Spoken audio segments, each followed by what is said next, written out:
Assalamualaikum warahmatullahi wabarakatuh. Selamat datang di pembelajaran Akidah Akhlak kelas 10, bab menundukkan nafsu syahwat dan ghadab bersama Timeline Guru.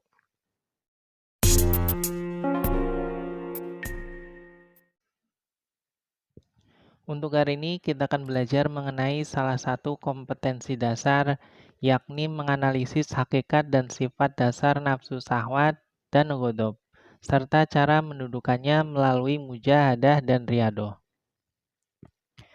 Adapun tujuan pembelajarannya, yang pertama, peserta didik diharapkan dapat menguraikan pengertian nafsu syahwat dan ghadab. Kedua, diharapkan peserta didik dapat memerinci bahaya menuruti nafsu syahwat dan ghadab. Ketiga, diharapkan peserta didik dapat menundukkan nafsu syahwat dan ghadab melalui mujahadah dan riyadhah. Keempat, diharapkan peserta didik dapat menguraikan hikmah menundukkan nafsu syahwat dan ghadab.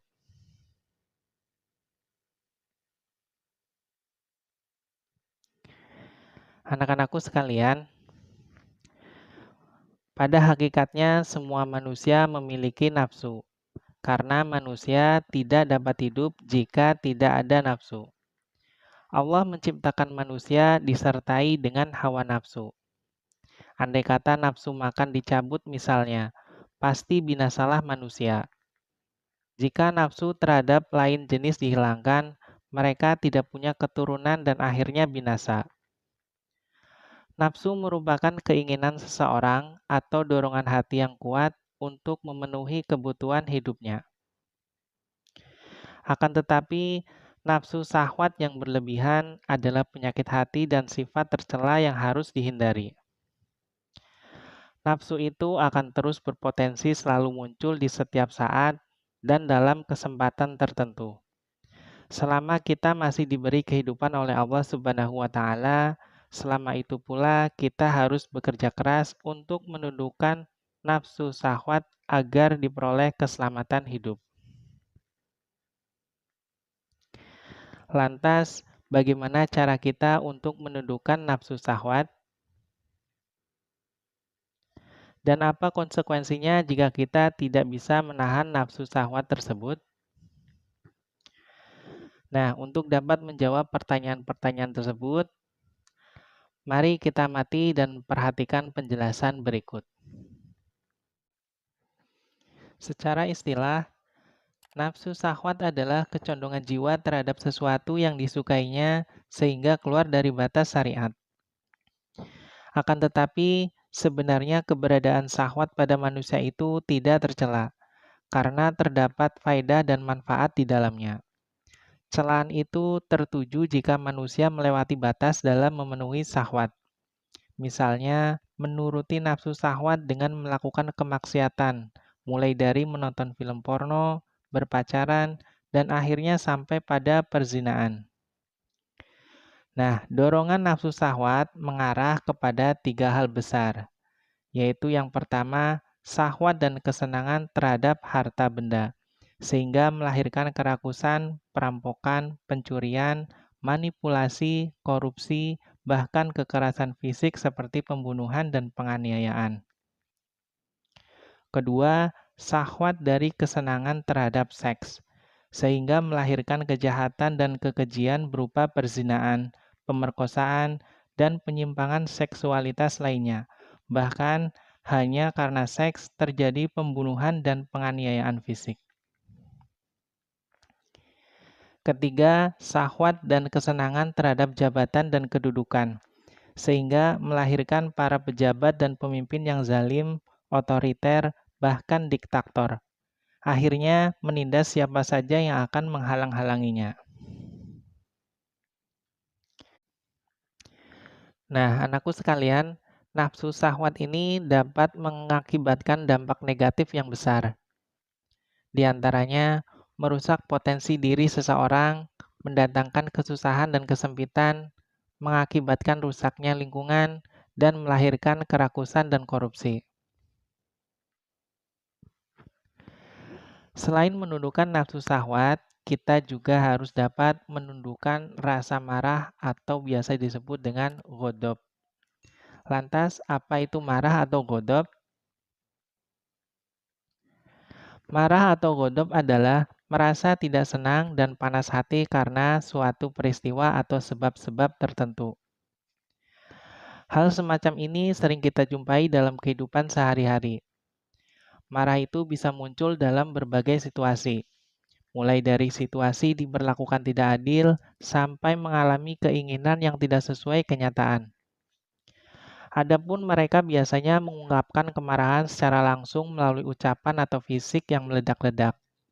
Contohnya seperti membanting pintu, meninggikan intonasi suara, mengarahkan jari kepada objek yang dimarahi, dan lain sebagainya. Reaksi yang berlebihan akan membuat orang lain takut atau malah melawan, dan kita akan cenderung gagal mengatasi masalah secara efektif. Akibatnya, seseorang bisa jadi salah memaknai apa yang orang lain akan sampaikan, dan tidak bisa mengontrol hidup kita. Marah atau ghadab ini dapat mengakibatkan dampak negatif yang besar bagi diri kita sendiri. Di antaranya, mengakibatkan tekanan darah tinggi, cepat tua, sakit kepala, hingga depresi. Ghadab juga dapat mengakibatkan dampak negatif yang besar bagi orang lain dan lingkungan. Di antaranya, menambah masalah, merusak hubungan dengan teman, merusak keharmonisan keluarga, dan dapat mengakibatkan pembunuhan.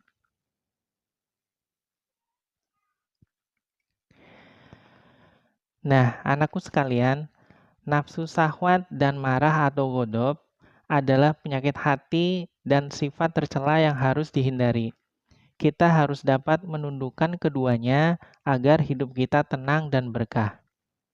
Lantas, bagaimana cara menundukkan nafsu syahwat dan ghadab tersebut?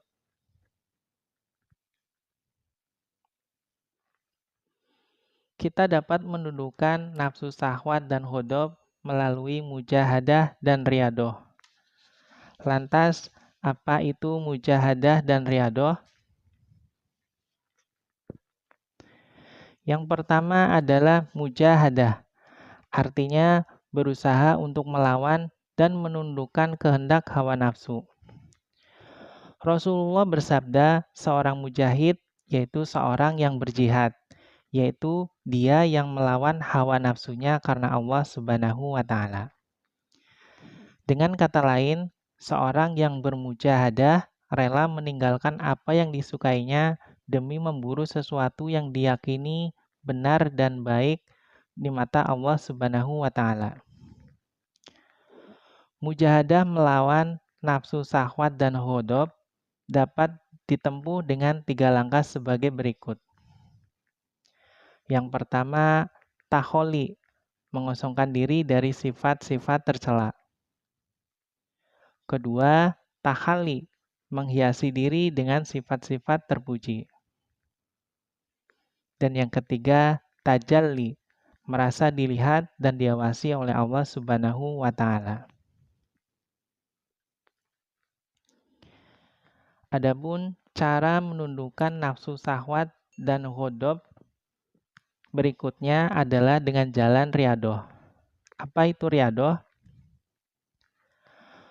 Riyadoh adalah latihan kerohanian dengan menjalankan ibadah dan menundukkan keinginan nafsu syahwat. Riyadoh ini dapat ditempuh dengan 2 cara, yaitu riyadoh badan, yaitu dengan mengurangi makan, minum, tidur, dan mengurangi berkata-kata.